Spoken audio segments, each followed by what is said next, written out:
Doctor, আমার মুখে কি কিছু লেগে আছে? না।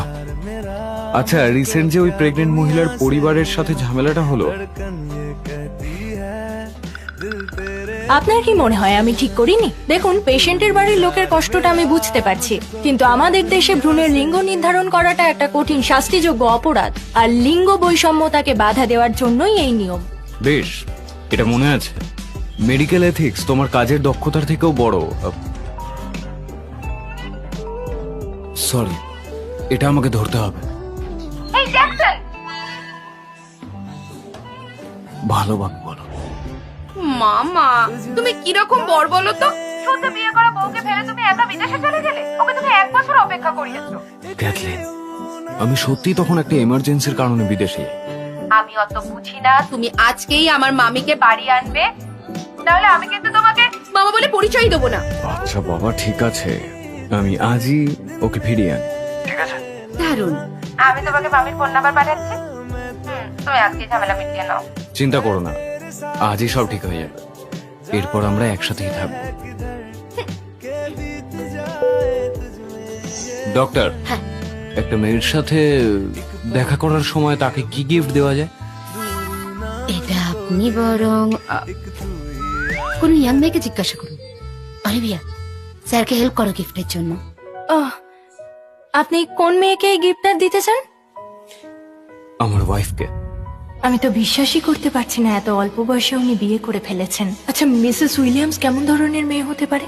আরে ডক্টর জ্যাকসন, অনেকে গুজব রটাচ্ছে যে আপনি নাকি অ্যাডমেয়ার হসপিটাল 100 মিলিয়ন দিয়ে কিনেছেন আপনার ওয়াইফকে দেওয়ার জন্য।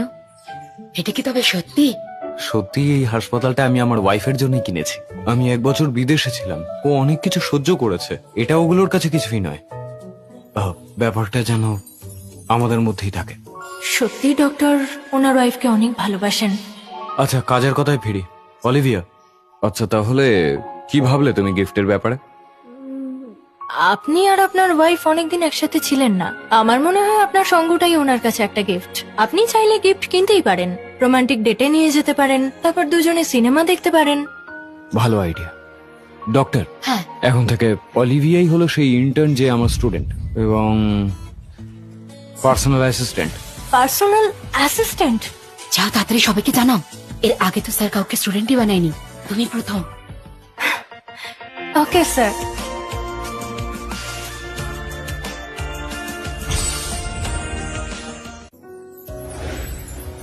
স্যার, এই গিফটগুলো আপনার ওয়াইফের জন্য।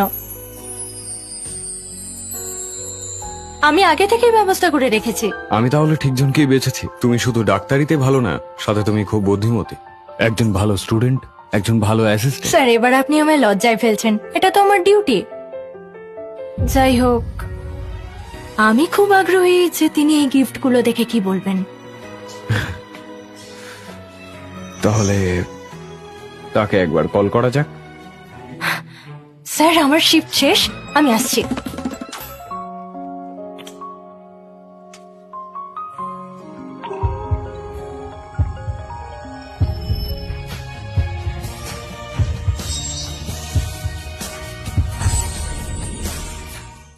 All the best.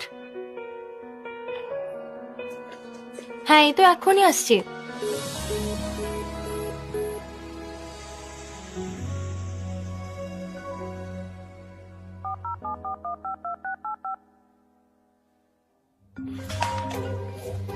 হ্যালো, কে বলছেন? আমার বউ আমার নাম্বারটা সেভ করে। ঠিক আছে, সময় লাগবে সব ঠিক করার জন্য। আমি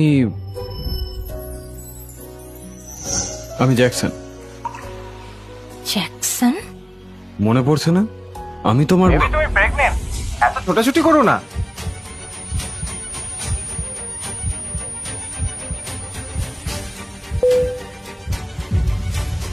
আমাদের সবেমাত্র 1 বছর হয়েছে বিয়ের, আর এর মধ্যে তুমি প্রেগনেন্ট। আমি কিভাবে এই বিয়ে থেকে আর ওই মেয়ে থেকে মুক্তি পাবো?